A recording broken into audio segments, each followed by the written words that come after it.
এরপরে প্রশ্ন হলো, ঘুমানোর সময় স্ত্রী যদি স্বামীর ডান পাশে শুয়ে থাকে তাহলে কি কোনো গুনাহ হবে?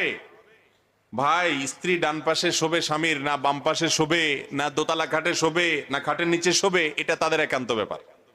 শরীয়তের ব্যাপারে কোনো কিছু ঠিক করে দেয় নাই। এগুলো আমাদের মন গড়া মাসালা যে স্বামীর অমুক পাশে শুইতে হবে না। স্বামীর কোনো পাশের বিষয়ের কোনো বরকত নাই। চাইলে স্বামীর ডান পাশে শুইতে পারে, চাইলে বাম পাশে শুইতে পারে, চাইলে পেছনে শুইতে পারে, চাইলে সামনে শুইতে পারে। স্বামী স্ত্রী তারা উভয়ে তাদের যেভাবে খুশি সেভাবে শুইতে পারে। কোন নির্দিষ্ট পাশে শোয়ার কোন নির্দেশ কোরআন হাদিসে দেয় নাই।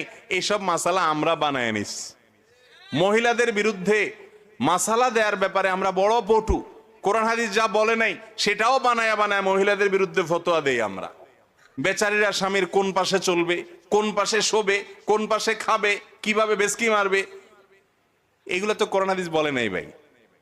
বেচারীদের ব্যাপারে নিজেদের মন গড়া মাসআলা আরোপ করবেন না। কথা কি বুঝাতে পারছি? অতএব স্বামীর কোন পাশে শোবে না শোবে এটা একান্ত তাদের ব্যাপার। সব পাশে শোয়া জায়েজ আছে, কোন পাশে শোয়া কি নাই গুনাহ না। এগুলা কুসংস্কার আমাদের।